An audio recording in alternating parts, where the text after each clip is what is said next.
Good morning students, भारतीय online class में एक बार फिर मैं हिमांशु शर्मा आपका स्वागत करता हूं। तो स्टूडेंट्स, लास्ट क्लास में हमने इन्फेक्टेड डिजीज जितनी भी थी वो कंप्लीट कर ली थी, जिसमें हमने फर्स्ट इन्फेक्टेड डिजीज पढ़ी थी बैक्टीरियल डिजीज, सेकंड था हमारा वायरल डिजीज, थर्ड थी प्रोटोजोअल डिजीज और फोर्थ थी हेलमिंथिस रिलेटेड डिजीज जो हमने कंप्लीट की। आज उसी टॉपिक को कंटिन्यू कर रहे हैं। टॉपिक अपना नॉन इन्फेक्टेड डिजीज।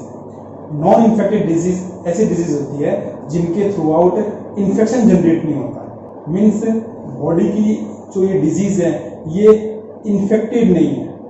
मीन्स अगर किसी ह्यूमन बीइंग को कोई डिजीज है, इन्फेक्टेड नॉन इन्फेक्टेड डिजीज है, तो उस डिजीज को उसके कांटेक्ट में आने पर इजीली क्या नहीं होता, उसका ट्रांसमिशन नहीं होता। तो फर्स्ट डिजीज अपनी वह कैंसर। कैंसर एक complicated and lethal disease. Basically uncontrolled cell division is called cancer. जब भी सेल डिवीजन की प्रोसेस कंप्लीट होती है तो सेल डिवीजन के थ्रू आउट जो नंबर ऑफ सेल्स है उनकी ग्रुपिंग प्रोड्यूस होती है और वो ग्रुपिंग क्या करती है, ट्यूमर को जनरेट करती है। और यही ट्यूमर क्या है, कैंसर का मेन कॉज होता है। ठीक है, तो इसमें ट्यूमर टू टाइप के प्रोड्यूस होते हैं। वन है बिनाइल, सेकंड है मैलिग्नेंट। देखिए आप, फर्स्ट है इसके अंदर बिनाइल ट्यूमर और सेकंड है मैलिग्नेंट ट्यूमर। बिनाइल ट्यूमर क्या होता है पहले डिस्कस करते हैं इसके ऊपर। तो ये जो ट्यूमर होते हैं जो किसी बॉडी के किसी पार्ट पर प्रोड्यूस होते हैं, किसी भी पार्ट पर प्रोड्यूस हो गए और प्रोड्यूस होने के बाद में वो ट्रांसमिट नहीं होते, वो उसी लोकेटेड उसी पार्ट के ऊपर फिक्स करते हैं। तो ये हार्मफुल नहीं होते, इनका इजीली ट्रीट कर सकते हैं बाय सर्जरी के थ्रू आउट। इनको रिमूव करके इजीली इनको कर सकते हैं, इससे रिकवर कर सकते हैं। बेसिकली जो आपने सुना होगा गांठ, एक्चुअल में वो गांठ ही कौन सी है, ये है बिनाइल ट्यूमर जो इजीली ट्रीटेबल है, इजीली क्यूरेबल है।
फिर करते हैं discuss second malignant tumour. Malignant tumour ये रियल में कैंसर का टाइप है। एक्चुअल में इस टाइप के जो ट्यूमर होते हैं वो बॉडी के जिस पार्ट में प्रोड्यूस होते हैं उस पार्ट से पूरी बॉडी में ट्रांसमिट होता है और ट्रांसमिट होने पर दूसरे ऑर्गन्स में जाकर वापस सेल डिवीजन प्रोड्यूस करते हैं और उसके through out new tumour generate करते हैं। तो ये जो ट्यूमर्स होते हैं ये मेटास्टेसिस कंडीशन शो ऑफ करते हैं। मेटास्टेसिस मींस सिंगल ट्यूमर से मल्टीपल ट्यूमर का प्रोडक्शन। तो ये बहुत ज्यादा हार्मफुल होते हैं, डेंजरस होते हैं और इसके थ्रू आउट ऑर्गन डैमेज होते हैं और यही रियल में कैंसर।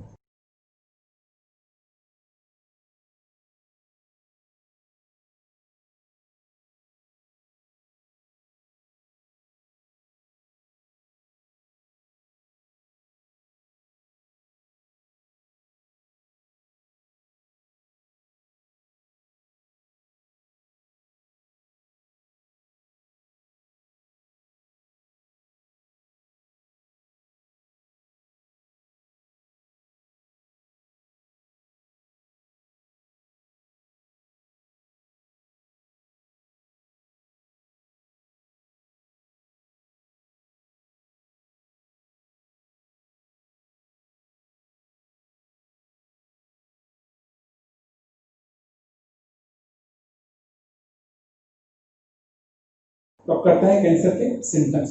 तो इसका फर्स्ट सिम्टम्स होता है वो है कि बॉडी में कहीं पर भी किसी पार्ट के ऊपर क्या आएगा, स्वेलिंग जनरेट होती है या फिर कोई वुंड जनरेट होता है और वो वुंड लॉन्ग ड्यूरेशन तक क्या है उसी कंडीशन में रहता है, इजीली रिक्योर नहीं है।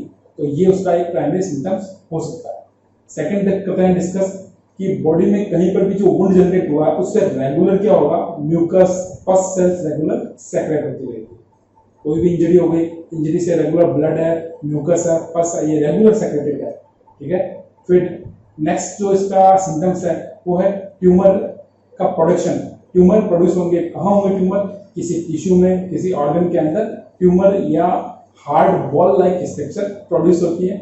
मोस्टली इस टाइप के जो ट्यूमर्स होते हैं वो मेमोरी सेल्स में इनमें प्रोड्यूस होते हैं। फिर करते हैं discuss next constipation and indigestion condition अगर रेगुलर जनरेट होती है तो भी ये इसका प्राइमरी सिम्टम्स हो सकता है, या फिर रेगुलर मोशन जनरेट हो, रिकवरी हो जाए उसके बाद में वापस motion, time to time regularly motion generate हो, तो इस कंडीशन के थ्रू आउट भी क्या होता है, ये डिजीज का प्राइमरी सिम्टम हो सकता है। फिर करते हैं आगे, नेक्स्ट सिम्टम है सडनली बॉडी वेट का लॉस होना, तो ये इसके प्राइमरी सिम्टम्स है जिसके थ्रू आउट हम डायग्नोसिस कर सकते हैं। फिर इसमें regular coughing, regular throat problem generate होती रहती है, तो वो डिटरमाइन करते हैं थ्रॉट कैंसर को या लंग्स कैंसर को इफेक्ट करता है। तो ये इसके प्राइमरी सिम्टम्स हैं। अब करते हैं डिस्कस इसके डायग्नोसिस पर। तो ये जो सिम्टम्स जो आपने डिस्कस किए हैं, अगर इनमें किसी टाइप का सिम्टम होता है तो उसके बाद में क्या होता है, इसकी डायग्नोसिस होती है। और डायग्नोसिस के लिए डायग्नोसिस मेथड में सबसे इफेक्टिव है वो है बायोप्सी, जिसके थ्रू आउट ट्यूमर की मेडिकल कॉलेज में या बेस्ट पैथ लैब में क्या होती है, इसकी डायग्नोसिस होती है। फिर है सेल काउंट, तो नंबर ऑफ सेल्स इंक्रीज या डिक्रीज सेल्स के काउंटिंग के बेसिस के ऊपर भी इसका डायग्नोसिस करते हैं। फिर करते हैं डिस्कस आगे ब्लड टेस्ट। ब्लड कैंसर के लिए ब्लड का टेस्टिंग करके भी इसको डायग्नोसिस करते हैं। फिर करते हैं आगे बोन मैरो टेस्टिंग, इसमें बोन मैरो के फ्लूइड को टेस्ट करके डायग्नोसिस करते हैं। उसके बाद में चेक करते हैं इसमें रेडियोग्राफी। रेडियोग्राफी में एक्सरे के थ्रू आउट कोई ट्यूमर वगैरह जनरेट हो तो उसको चेक करते हैं। सीटी स्कैन के थ्रू आउट अगर इंटरनल ऑर्गन के अंदर कैंसर रिलेटेड प्रॉब्लम जनरेट होती है तो सीटी स्कैन जो इंटरनल टिश्यूज की इमेज को शो ऑफ करती है उसके थ्रू आउट भी इसका डायग्नोसिस करते हैं। उसके ऑपोजिट एमआरआई, जिसमें मैग्नेटिक रेज के थ्रू आउट भी इसको डायग्नोसिस करता है। फिर कैंसर के डायग्नोसिस के लिए जो एंटी कैंसर एंटीजन है, एंटी कैंसर जो कैंसर सेल्स के ऑपोजिट फंक्शन जनरेट करता है, उन एंटीजन को बॉडी में ट्रांसमिट करके और फिर उन पर होने वाले इफेक्ट के थ्रू आउट भी इसका डायग्नोसिस करता है। तो ये है कैंसर के डायग्नोसिस, जिसमें हमने देखा बायोप्सी, फिर हमने देखा सेल काउंट, फिर हमने देखा उसके ब्लड के टेस्टिंग के थ्रू आउट, फिर हमने बोन मैरो टेस्टिंग देखी, फिर हमने रेडियोग्राफी देखी, एक्सरे, फिर हमने सीटी स्कैन, फिर हमने एमआरआई और एंटी कैंसर एंटीजन को बॉडी में ट्रांसमिट करके इसका डायग्नोसिस कंप्लीट कर। तो ये थे कैंसर के डायग्नोसिस। फिर करते हैं कैंसर के टाइप। जो कैंसर के टाइप है वो एक्चुअल में टिश्यूज के बेस पर कैंसर को क्लासिफाई करते हैं। तो वो देखिए, फर्स्ट जो है वो है कार्सिनोमा।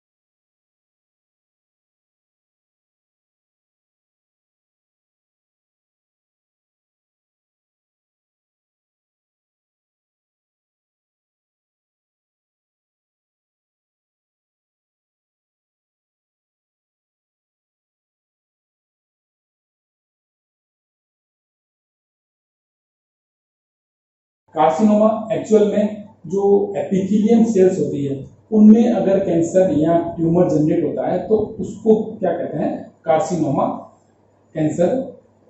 तो वो कार्सिनोमा कैंसर को डिटरमाइन करता है। बेसिकली इस टाइप का जो कैंसर होता है वो स्किन और इंटरनल ऑर्गन्स में शो ऑफ होता है। सेकंड है सार्कोमा।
सार्कोमा बेसिकली जो कनेक्टिव टिश्यूज है, कनेक्टिव टिश्यूज और उनके इनसाइड में जो ट्यूमर जनरेट होते हैं उसको कहते हैं सार्कोमा कैंसर।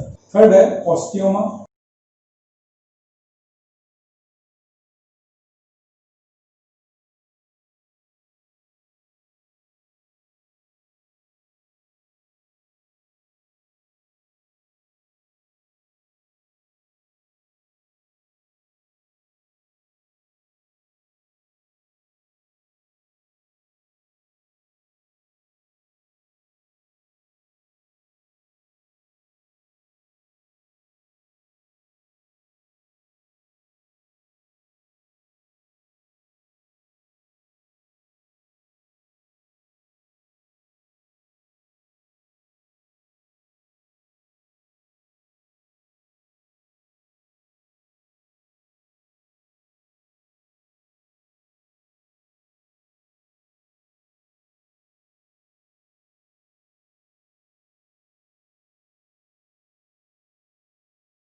नेक्स्ट है ऑस्टियोमा।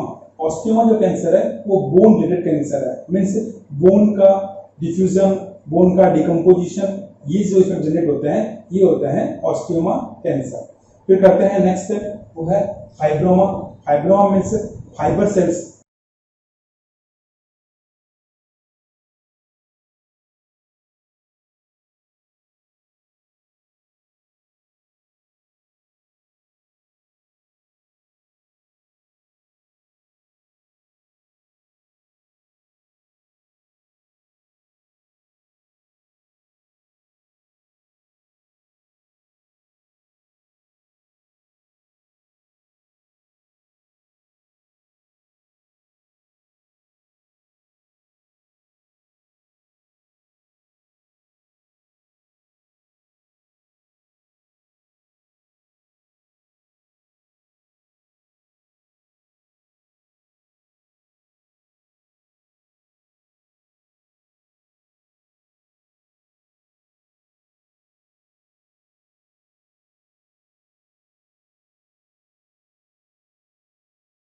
फाइबर सेल्स में जो कैंसर जनरेट होता है उसको बोलते हैं फाइब्रोमा।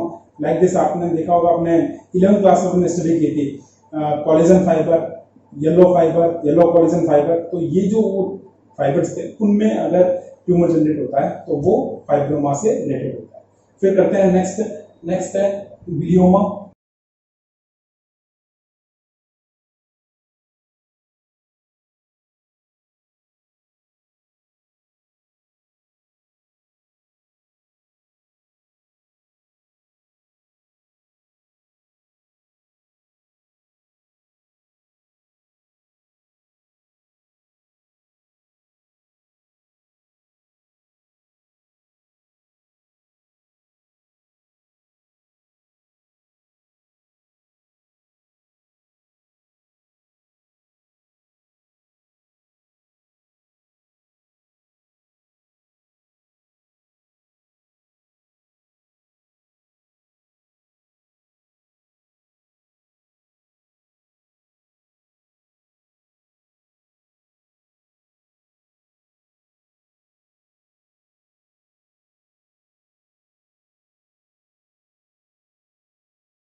तो ग्लियोमा ब्रेन या नर्वस सिस्टम या न्यूरॉन में जो फ्लूइड है उनमें अगर ट्यूमर जनरेट होता है तो उसको क्या कहते हैं, ग्लियोमा कैंसर कहते हैं। फिर करते हैं नेक्स्ट मेलानोमा।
तो मेलानोमा मोस्टली पिगमेंटेड जो स्किन का मेलानिन पिगमेंट होता है जो स्किन के कलर के लिए रेस्पॉन्सिबल होता है, अगर उनका साइज इंक्रीज हो तो ये कैंसर कौन सा है, मेलानोमा टाइप का cancer.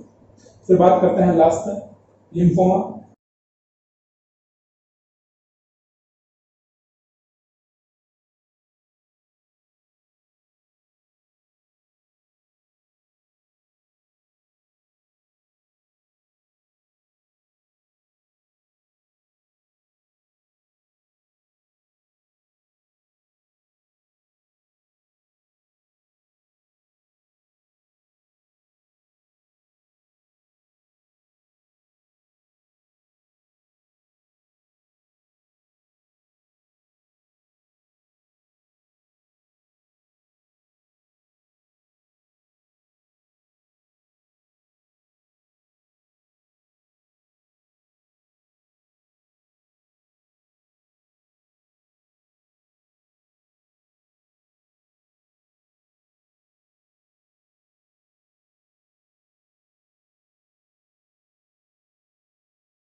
Lymphoma basically lymph nodes में जो कैंसर जनरेट होता है उसको कहते हैं लिम्फोमा कैंसर। जो लिम्फ नोड्स होती है, जो अपने टॉन्सिल है, अंडर आर्मपिट है, ये जो ट्यूमर्स होते हैं, जो लिम्फ नोड्स होती है, अगर इनमें इंक्रीमेंट हो तो इसके थ्रू आउट लिम्फोमा कैंसर को आइडेंटिफाई करते हैं। तो ये थे कैंसर के बेसिक टाइप, जिसमें अपन ने देखा carcinoma, sarcoma, osteoma, fibroma, glioma और कौन सा गया, मेलानोमा और लिम्फोमा, ये हम कैंसर के टाइप्स। फिर करते हैं डिस्कस नेक्स्ट पॉइंट पे। तो इंडिया में जो सबसे हायर क्वांटिटी में जो कैंसर के पेशेंट है वो मोस्टली लंग्स कैंसर के सबसे हाई है। उसके बाद में होता है स्किन कैंसर, उसके बाद में फीमेल के अंदर जो मेमोरी सेल्स में कैंसर होता है वो, उसके बाद में अपन को शॉक होता है जो माउथ कैंसर है वो, और लास्ट जो शॉक होता है कंडीशन जो रेट वाइज है वो है फीमेल में यूटेरस रिलेटेड कैंसर। तो ये मोस्टली 5 तरह के कैंसर है जो इंडिया में मोस्टली कॉमन है। इसमें नंबर 1 था लंग्स कैंसर, नंबर 2 था स्किन कैंसर, नंबर 3 है इसके अंदर मेमोरी कैंसर जो मेमोरी सेल्स में होता है, मेमोरी सेल्स में मोस्टली ये फीमेल्स में। फिर उसके बाद में माउथ कैंसर और लास्ट है यूटेरस कैंसर। फिर करते हैं डिस्कस कैंसर के कॉज पर। तो जो कैंसर का जो कॉज है तो उनको बोलते हैं कार्सिनोजन। बेसिकली जिसके थ्रू आउट कैंसर जनरेट होता है वो होते हैं कार्सिनोजन। और कार्सिनोजन की कैटेगरी को 3 टाइप में डिवाइड करते हैं। फर्स्ट है केमिकल, सेकंड है फिजिकल और थर्ड है बायोलॉजिकल। जो केमिकल है मोस्टली जैसे आपने देखा स्मोक है, टॉबैको का निकोटीन है, ये वो रीजन है जिसके through out chemical cancer generate होता है। केमिकल कैंसर का इफेक्ट मोस्टली लंग्स के ऊपर सबसे हाई है। फिर करते हैं फिजिकल कैंसर, जो यूवी रेज होती है, एक्स रेज होती है, ये फिजिकल कार्सिनोजन से रिलेटेड है। इनके थ्रू आउट देखिए तो यूवी रेज है वो डीएनए में म्यूटेशन जनरेट करती है और डीएनए में म्यूटेशन करने के बाद में ये स्किन कैंसर को के लिए रेस्पॉन्सिबल होती है। तो यूवी रेज डायरेक्टली डीएनए को म्यूटेट करके स्किन कैंसर को प्रोड्यूस करती है। एक्सरे ब्लड के अंदर क्या करती है, इन्फेक्शन जनरेट करती है जिसके थ्रू ब्लड कैंसर के सबसे ज्यादा पॉसिबिलिटी जनरेट होती है। तो ये है मोस्टली फिजिकल कार्सिनोजन। अब करते हैं डिस्कस बायोलॉजिकल कार्सिनोजन। तो बायोलॉजिकल कार्सिनोजन में जो कैंसर का जो मेन वायरस है उसको कहते हैं ऑन्को वायरस। कैंसर की स्टडी को बोलते हैं ऑन्कोलॉजी और कैंसर का जो ट्रीटमेंट करता है डॉक्टर होता है उसको बोलते हैं ऑन्कोलॉजिस्ट। तो ऑन्को वायरस कैंसर का मेन कॉज है जिसके थ्रू आउट बायोलॉजिकल फैक्टर है जिसके थ्रू आउट कैंसर जनरेट होता है। और इसका जो जीन होता है उसको बोलते हैं ऑन्कोजीन। ठीक है, तो ये वो कॉज है जिनके थ्रू आउट कैंसर होता है। तो हमने 3 कॉज के बारे में डिस्कस किया।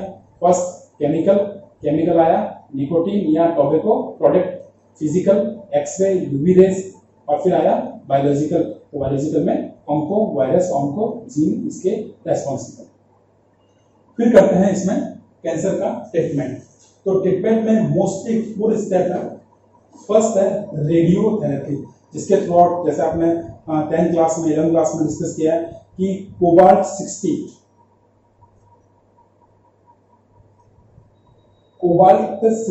का यूज करके उससे रेज जनरेट होती है और उन रेज को अगर ट्यूमर के ऊपर क्या करते हैं, फोकस करते हैं, तो उससे जो ट्यूमर है वो ब्लॉक होता है। ठीक है, तो ये है रेडियोथेरेपी जिसके थ्रू आप कैंसर को ट्रीट करते हैं। सेकंड है कीमोथेरेपी। कीमोथेरेपी के अंदर केमिकल के थ्रू आउट इसका ट्रीटमेंट करते हैं। बेसिकली आपने नाम सुना होगा सेक का नाम। ये सेक एक्चुअल में क्या है, ये कीमोथेरेपी है जिसमें केमिकल के इंजेक्शन बॉडी में ट्रांसमिट करते हैं।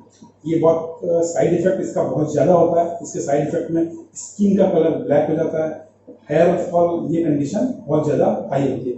तो ये बहुत ज़्यादा कॉम्प्लिकेटेड हो। फिर करते हैं सर्जरी। जो कैंसर की ट्यूमर थे बिनाइल ट्यूमर, तो बिनाइल ट्यूमर पर्टिकुलर किसी एक ऑर्गन के ऊपर ही फिक्स रहता है, वो उसका ट्रांसमिशन नहीं होता। तो ऐसे केस में बिनाइल ट्यूमर को सर्जरी के थ्रू आउट रिमूव करके कैंसर को ट्रीट कर सकता है। जो सर्जरी वाला प्रोसेस है वो ओरल कैंसर में भी यूज होता है। ओरल पार्ट में कैंसर होने पर उस पार्ट को सर्जरी के थ्रू आउट रिमूव कर देता है। जैसे जाह है, जैसे टंग है, इनमें कैंसर होने पर उस पार्ट को क्या करता है, उससे डिफ्यूज कर देता है। फिर नेक्स्ट है आर इंटरफेरॉन के through out. Means cancer cells में आर इंटरफेरॉन वाले किसी भी एंटीबॉडी को उसमें ट्रांसमिट करके और फिर क्या करता है, डिजीज को कंट्रोल करता है। तो ये बेसिक मेथड है जिसके थ्रू इसका ट्रीटमेंट होता है। करंट में कीमोथेरेपी और रेडियोथेरेपी और सर्जरी, इन तीनों को कंबाइन करके कैंसर का ट्रीटमेंट इफेक्टिव फेज में कंप्लीट करता है। तो इसका ट्रीटमेंट मोस्टली तभी पॉसिबल है जब स्टार्टिंग फेज में कैंसर का डायग्नोसिस हो जाए। तो जिसमें हमने सबसे पहले कैंसर की डेफिनेशन देखी, फिर हमने उसके ट्यूमर्स देखे, फिर हमने उसके सिम्टम्स देखे, फिर हमने उसके टाइप्स देखे, फिर हमने उसका कॉज देखा, फिर हमने उसके ट्रीटमेंट देखे। तो ये था कैंसर। अब करते हैं नेक्स्ट क्लास।